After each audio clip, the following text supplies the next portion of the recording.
पूछा है एक मित्र ने,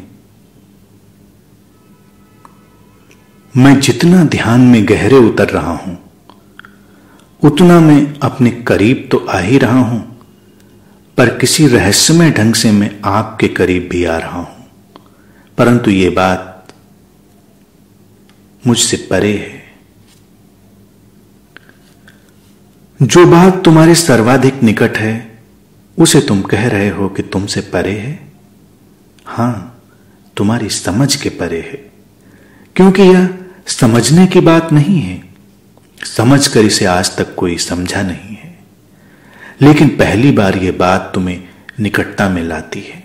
पहली बार ध्यान में उतरने का इतना ही अभिप्राय है कि तुम अपने निकट आओ, और जैसे ही तुम अपने निकट आते हो निश्चित ही तुम मेरे निकट आ जाते हो, क्योंकि मेरा होना कहीं तुमसे अलग तो नहीं है।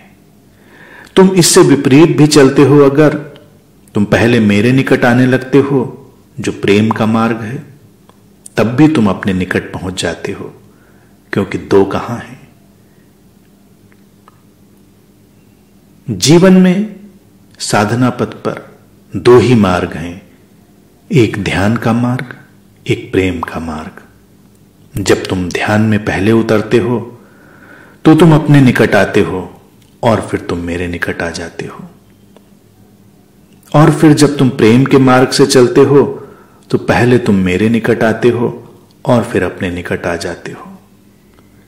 मेरे निकट आने का अर्थ है अस्तित्व के निकट आना, क्योंकि मेरा होना अब कहां है? यह अस्तित्व ही है। तुम किधर से भी चलो, घटना वही घटनी है, और मैं चाहता हूं तुम सारे द्वारों से निकलना सीखो, ऐसे जैसे तुम सैर पर निकले हो, कभी इस द्वार से, कभी उस द्वार से। कभी मेरे निकट आकर अपने निकट आ जाओ, और कभी अपने निकट आकर मेरे निकट आ जाओ। हर द्वार का अनुभव कर लो, उसका स्वाद लो, उसका आनंद लो, और रहा सवाल समझने का, वो बात तुम भूल जाओ। तुम केवल उसका आनंद लो, अस्तित्व के साथ बहो। हो सकता है तुम कुछ भी कह ना पाओ, लेकिन तुम्हारा होना कह देगा, तुम्हारी आंखें कह देंगी, तुम्हारा पूरा अस्तित्व उस घटना से आंदोलित हो उठेगा। इसलिए कहने की आवश्यकता नहीं है। शब्द बड़े सीमित हैं, वो असीमित को अपने भीतर समेट नहीं पाते, वो केवल इशारा करते हैं। मैं भी जब बात कह रहा हूं तो कौन सी बात कह रहा हूं, कौन सी बात कही जा रही है? केवल इशारा है। इशारों में बहुत अटकने की जरूरत नहीं है। न इशारों को बहुत इंटरप्रेट करने की जरूरत है, उनकी व्याख्या करने की कोई जरूरत नहीं है, न उन्हें विश्लेषित करने की जरूरत है। उन इशारों के माध्यम से तुम्हें उस ओर देख लेना है जिधर वो इंगित कर रहे हैं। ऐसा घट रहा है तुम्हारे साथ, ये मूल्यवान है। इसको अपने अंदर सहेजें, समय दें, क्योंकि जुड़ाव धीरे धीरे बड़ा होगा। तुम अपने आसपास अनंत पथ के अन्य मित्रों से, प्रकृति से, और जो तुम्हें सुंदर जान पड़ता है, उससे भी अपने आप को जुड़ा हुआ अनुभव करोगे। धीरे धीरे ये घटना बड़ी होगी और तुम ऐसा पाओगे कि तुम पूरे अस्तित्व के निकट आ गए हो। तुम में और किसी सितारे में अब कोई दूरी नहीं रही।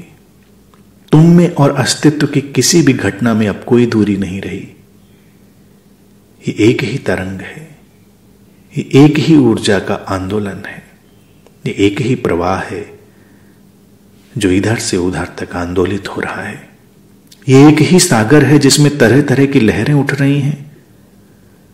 तुम किनारे बैठकर लहरों का खेल देख सकते हो।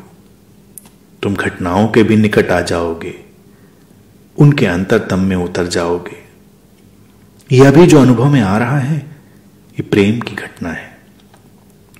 इसके पीछे बोध का आलोक पसरा हुआ है। जब भी प्रेम घटता है तो अपने चारों ओर बोध को वैसे ही प्रसारित करता है जैसे दिए में रोशनी चारों ओर प्रसारित होने लगती है। तुम्हारे जीवन में जो उतार चढ़ाव हैं, तुम उनसे भी एक विशिष्ट किस्म की निकटता अनुभव करोगे और तुम्हें हैरानी होगी कि तुम इतनी निकटता से इन उतार चढ़ावों को देख पा रहे हो और तुम उनसे अप्रभावित हो। तुम्हारे भीतर का कोई कोना है जो अछूता है। तुम निरंतर इन उठती गिरती लहरों को देख पा रहे हो।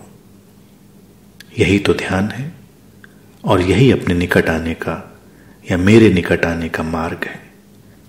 धीरे धीरे ये गहराई और बढ़ेगी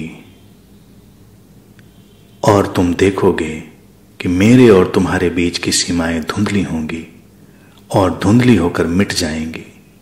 तुम किसी भी सीमा को ढूंढ नहीं पाओगे कि कहां पर तुम समाप्त होते हो और कहां से मैं प्रारंभ होता हूं। ऐसा ध्यान आए, ऐसा घट सके, इसके लिए पूरे अस्तित्व का सहयोग तुम्हें उपलब्ध होगा। मेरा आशीष और शुभकामनाएं तो साथ हैं ही।